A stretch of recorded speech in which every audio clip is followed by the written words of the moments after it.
Dans la région de Matam en général, rien. J'en passe parce que la liste est trop longue. Monsieur le ministre, les Sénégalais ont faim, ils ont soif, ils sont fatigués, ils sont économiquement carbonisés, ils n'entendent pas les chiffres de la croissance, de la consolidation budgétaire, de la réduction du déficit budgétaire. Xam nga lan la ñuy dégg nañu jël en charge seen difficulté nañu xeex ak seen ndóol. C'est ça la vraie question. Bandiraɓe mi salmini on ha arte tengte département de Ranérou hande koye débat d'orientation budgétaire min goni ko siftinode ministre o tan won engagement ji ɗi leydi Sénégal ƴettuno ko femte département de Ranérou ɓe mbino eɓe maha centre de santé Vélingara Ferlo ha ɗo ala ko gasi eɓe ƴettita tali gimmiɗo Ranérou faade Houdallahi ha ɗo ala ko gasi eɓe pewna eɓe continue golle e nder commune de Ranérou ha ɗo ala ko gasi woni travaux ji voirie ɗi eɓe maha collège Lugere Thiolli ala ko gasi. Donc ça veut dire ko gasi gode ko famɗe kode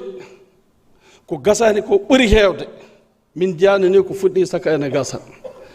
En mbi également to bange investissement ji leydi Sénégal waɗani investissement sa ƴetti budget 7000 milliards so wiyama ko milliard uji tati e temed tati million état waɗi investir e trimestre goto ganduɗa ɗum ko caɗele ɓe mbino eɓe gusta agence uji d'exécution organisme public ɓen mbaɗi engloutir temedde nayyi e nogas e 5 milliards te en jiyani nafoore mum ɗum fof feeñani yaltani ɗo wadde mbiɗen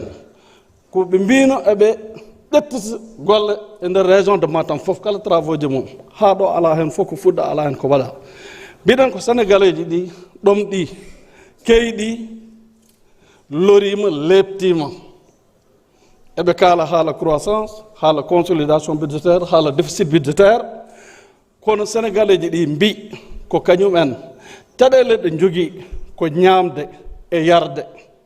jiɗi ko baasal ngal laamu ngu daraw haɓanno ɗum no haniri ni ko ɗum mbiɗen hande e janngo e ɓaawo janngo goppen pijirloji ɗi kuccenen golle ɗe Allah jarama on jarama. Merci beaucoup. Pape Djibril Fall, vous avez la parole. Alioune Dieye se prépare.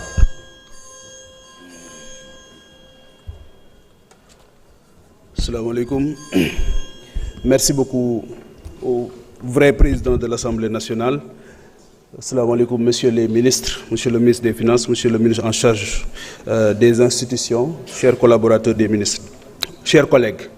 Monsieur le ministre, dama am ay yóbbante léegi nii notamment la situation des ex-travailleurs yi nekkoon dans les bases françaises. 162 employés civils directs et plus de 300 travailleurs intérimaires.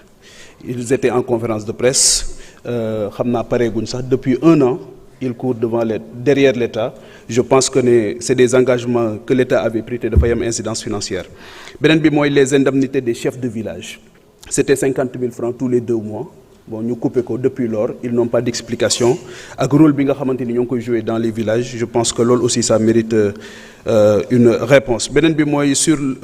la commune de Sessène, au niveau de la commune de Sessène, sur 19 villages, monsieur le ministre, 11 ne sont pas électrifiés. 11 villages. ñëpp xam nañu électrification, je viens du monde rural, ñëpp xam nañu électrification rurale njëriñ bi nga xamante ni am na ko dans les ménages. Pas d'eau à campement Sessène. Le poste de santé, au niveau du poste de santé, pas d'ambulance au niveau du poste de santé. Donc là aussi, c'est un drame extraordinaire. Sur le plan des infrastructures, aujourd'hui, au niveau de Thiadiaye, ma commune, les routes Thiadiaye-Fissel, Ndondol,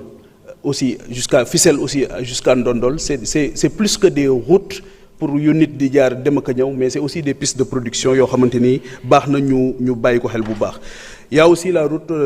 Domb Ngrémé. Foofu aussi jàpp naa ne mérité na ñu defar ko bu baax parce que aussi ñu bari ñoo koy jël jamono bu ci nekk Thiadiaye Niomar Sessène Niomar aussi c'est extrêmement important bëgg naa ñu soñu ci le ministre des infrastructures ba taxaw ci parce que encore une fois c'est de vieilles doléances yoo xamante ni boo xoolee DOB bu daaw ak bu ren pratiquement c'est les mêmes revendications qui reviennent toujours sur les filets sociaux c'est la lancinante question aussi des bourses familiales dañ ne woon dañ koy évaluer parce que depuis 2013 la woon am na ñu ko doon jot am na engagement yu ñu jëloon suñ ko waree yokk wala ñu war ko changer pour mu dem ci beneen population est-ce que ce travail a été correctement fait parce que aussi am na ay devoirs c'est des droits mais aussi il y avait des devoirs yoo xamante ni nekk na ci ginnaaw je pense que ne loolu aussi lu am solo la l'hôpital de Mbour suma collègue wax na ko léegi honorable député l'hôpital de Mbour jàmbat buy ñëw tout le temps la parce que population bi yokku na hôpital bi attanatu ko et que li ci nekk ci drame social tamit kenn xamul ni mu toll boo ñi nga xamante ni ñëpp dëkk nañ Mbour tey jii gis nañ ne c'est un vrai problème au quotidien les gens sont sollicités au quotidien le personnel se bat énormément mais encore une fois besoin bi rëy na rëyaay boo xamante ni parce que moo polarisé zone boobu yëpp et que ñëpp xam nañ ne Mbour c'est une démographie extrêmement importante c'est la même chose aussi par rapport à l'hôpital de Thiadiaye avec may nuyu le directeur avec un manager incroyable qui fait des choses remarquables mais c'est toujours l'efficience qu'on lui demande faites beaucoup de résultats avec des moyens souvent dérisoires c'est extrêmement difficile d'autant plus que depuis plus d'une année les fonds de dotation yi dem ci mairie yi ñëwuñu cela veut dire que li mairie bi doon war leen jàppale sax daanaka amu ko ils sont obligés de trouver des ressources additionnelles mais les malades n'attendent pas parce que loolu aussi je pense que ne c'est bon à savoir et que lu ñu leen dimbali tamit doyul loolu c'est valable pour toutes les autres communes yi nga xamante ni dañu nekk dans le département de Mbour je pense que ne mérité na une attention particulière wax naa léegi le poste de santé de Sessène effectivement qui n'ont pas d'ambulance loolu aussi jàpp naa ne le ministre de la santé peut réagir rapidement au moins parce que c'est des problèmes yoo xamante ni li muy causé ci musiba kenn xamul ni mu toll on peut ne pas avoir les mêmes problèmes mais ñoom ñi nga xamante ni ñoom ñoo koy dund au quotidien xam nañ ne loolu lu métti la loo xamante ni jot na ñu kii ko beneen bi monsieur le ministre foofu laay jeexale le Sénégal n'a pas un problème institutionnel institution moo permettre Pastef mu ñëw au pouvoir en 2024 institution yu forte les institutions ne valent que par ce que les hommes et les femmes qui les animent en font donc le vrai problème il est économique et je pense que aujourd'hui daaw promettroon nañ ko aujourd'hui quel est le modèle économique du Sénégal fan la ñu bëgg a yóbbu Sénégal sur le plan économique je pense que répondre à ces questions-là dina permettre ñu def un bond parce que boo dégloo li député yëpp di wax c'est comme si depuis 2 ans rien n'a été fait et ce gouvernement avait promis du travail de la dignité humaine le respect de la dignité humaine et je pense que cela n'est pas à l'ordre du jour beneen bi mooy monsieur le ministre c'est sur une note personnelle la bave du crapaud n'atteindra jamais la Blanche Colombe yaa ma jàngal économie xam naa la bu baax nit ku baax nga ku sell nga ku bëgg lu baax nga donc li ñu lay tuumal yëpp dara du ci dëgg continuer sa liggéey yàlla na la yàlla sàmm merci. jërëjëf honorable Alioune Dieye vous avez la parole Jacqueline Sagna se prépare.